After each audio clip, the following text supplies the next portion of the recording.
Few days ago, a poster from a Jain bakery in Chennai, Tamil Nadu went viral. In the poster, it allegedly said that all the food in the bakery were prepared by Jains and there was no Muslim involved in the process.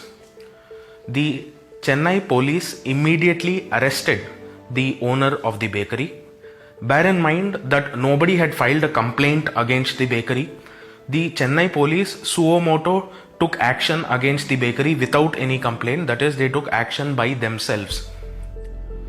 Now it has come to light that this particular poster which went viral was in fact an edited one.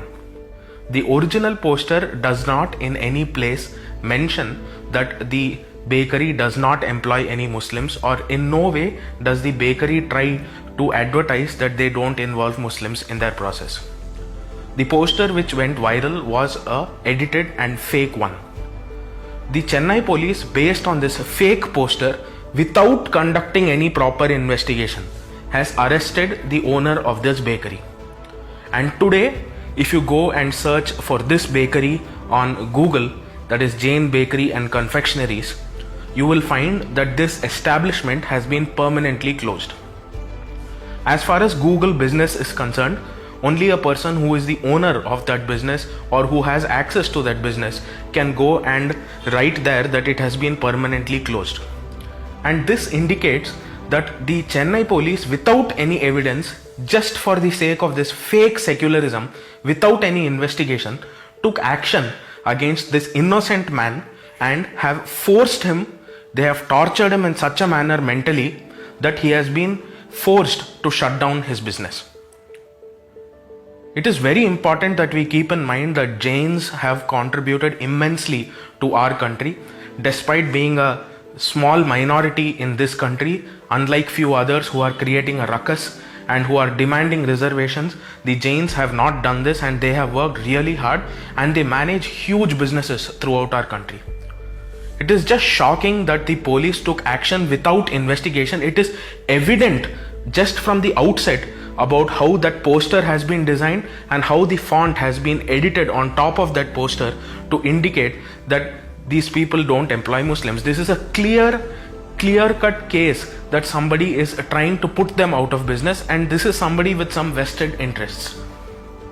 This does not require some great amount of investigation. It is clearly evident from the poster that it has been edited.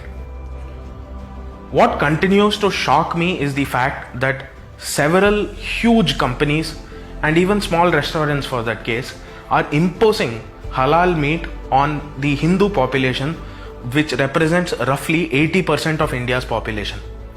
The Hindus have no necessity or requirement and do not believe in the process of halal. While you are trying to appease 15% of the population of this country, you are imposing your ideas on us. However, this is not being questioned by anybody. You are most free to do this, even when there are certified agencies in India which certify food items, such as FSSAI or the FDA, which certifies food items around the world. Still, you are running a parallel agency called the Halal Certification, collecting money from corporates and putting this certification in exchange for money.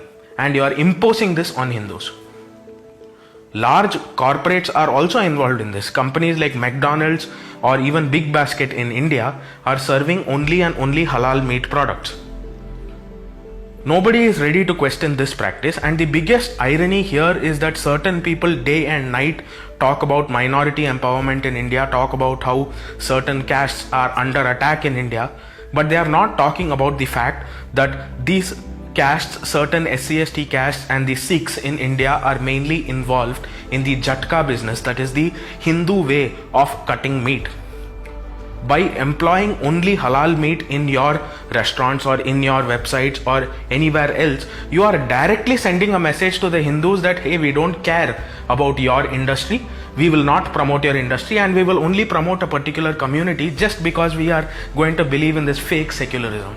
And some people think that halal has to do just with meat, and that is truly not the case. There are halal apartments, there are halal shampoos, there are halal cosmetics. It's a never-ending list. This is a global industry which is extorting money in the name of certain certifications. People need to really wake up And it is high time that we start demanding that Hindus should be served certain kind of dharmic certifications which conform to norms of Hinduism, and they should not at least be imposed by these halal certified products which are being thrust upon us. We are not being given any option. We are not being given any option to buy anything else. They are thrusting down this to us, and we should demand that we have an alternative. We are in no manner saying that Muslims should not practice halal. That is their freedom. They can do whatever they want. But you cannot thrust their ideas upon us. Thank you. Jai Hind.